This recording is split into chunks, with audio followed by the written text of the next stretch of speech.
اس وشک جنب و جوب اور خواہشات نفسانی سے بھری ہوئی بنجر زمین کو اسلام کی عمدہ اور پاک باز تعلیم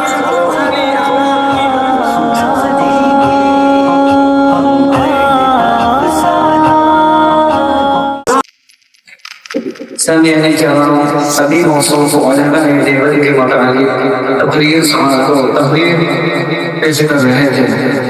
یاد رہا ہم سب کو علماء دیوبند کی مدد کرنے کی توفیق عطا فرما اور اللہ تعالیٰ ہر علماء کو آفات و بلیات سے محفوظ فرما۔ لہذا میں تحریری پیش کرنے کے لیے ذیشان صلی اللہ علیہ کو دعوت دیتا ہوں اس شعر کے ساتھ۔ درد خجل ہے تو آواز حامی ہوگی، درد خجل ہے تو آواز حامی ہوگی، صورت حال کی سبب ایک کو بدلنی ہوگی۔ تم جو رس جاتے ظلم و بے حیائی کے خلاف، تم جو ٹوٹ جاتے ظلم و بے حیائی کے خلاف، پھر ایمان یہ سیدھا نشانی ہوگی۔ موصوف ہے ان سے اپنے کے سامنے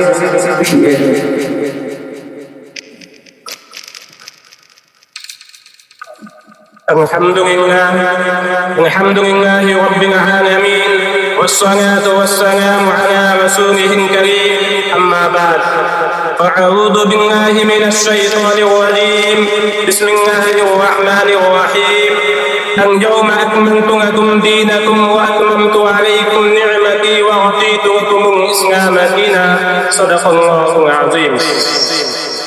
قابل قدر مسلمانوں، اسلام کے پروانوں اور دیوانوں، اللہ تعالیٰ کا سدا احسان ہے کہ اس نے ہم سب کو اسلام کی دولت عطا کی اور اپنے پسندیدہ دین میں داخل کیا۔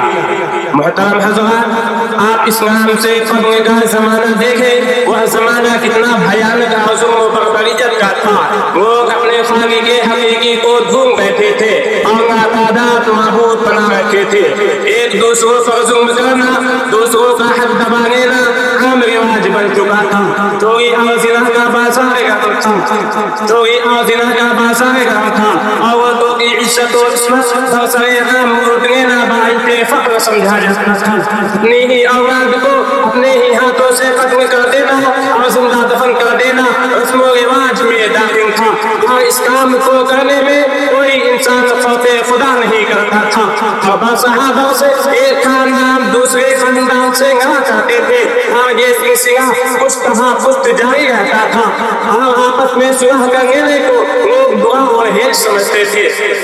لیکن جب اسلام آیا تو تمام قوموں کی جہالت اور دین تہذیب و تمدن چند سالوں میں بدل گئی۔ تمام قوموں کی جہالت چند سالوں میں بدل گئی۔ دنیا ظلم و بربریت سے نکل کر ہم کو امان میں بدل گئی۔ خالق حقیقی کو بھولنے والے، اللہ تعالیٰ معبودوں کی پوجا کرنے والے، توحید و سنت کے ہم بردار ہم بھول گئے، اسلام بن گئے۔ اسلام آیا تو بنا دیا۔ لہذا ہم کہہ سکتے ہیں کہ اسلام میں وہ خوبیاں ہیں جن سے دوسرے مذاہب و ادیان خالی ہیں۔ اسلام امن و امان کا پیغام دیتا ہے، اسلام ظلم و بربریت سے روکتا ہے، اسلام عدل و انصاف کا پیغام دیتا ہے، اسلام تجارت و صنعت کا ہنر سکھاتا ہے، اسلام نے اس نے اخلاق کا نمونہ دیا ہے۔ اگر اسلام ایک ایسا جامع اور کامل مذہب ہے جس میں ہر خوبیاں موجود ہے، اسلام کا ہر مسئلہ بڑا واضح اور پرلطف ہے۔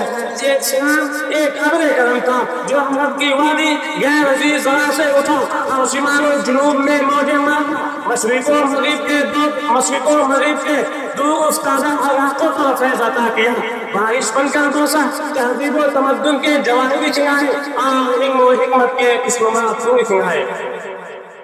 محترم حضرات، دور حاضر میں کچھ ایسے ناممکن امور بھی ہیں جو اسلام کے خلاف طرح طرح کے اعتراضات و شکوک و شبہات پیدا کرتے ہیں۔ کبھی قرآن پر اعتراض کیا جاتا ہے، کبھی نبی اکرم محمد نبی صلی اللہ علیہ وسلم کو نشانہ بنا کر پیچھا اچھالا جاتا ہے، کبھی عورتوں کے مسائل اٹھا کر اسلام کو بدنام کیا جاتا ہے کہ اسلام نے عورتوں کا خیال نہیں کیا، اسلام نے عورتوں کا صحیح حق نہیں دیا۔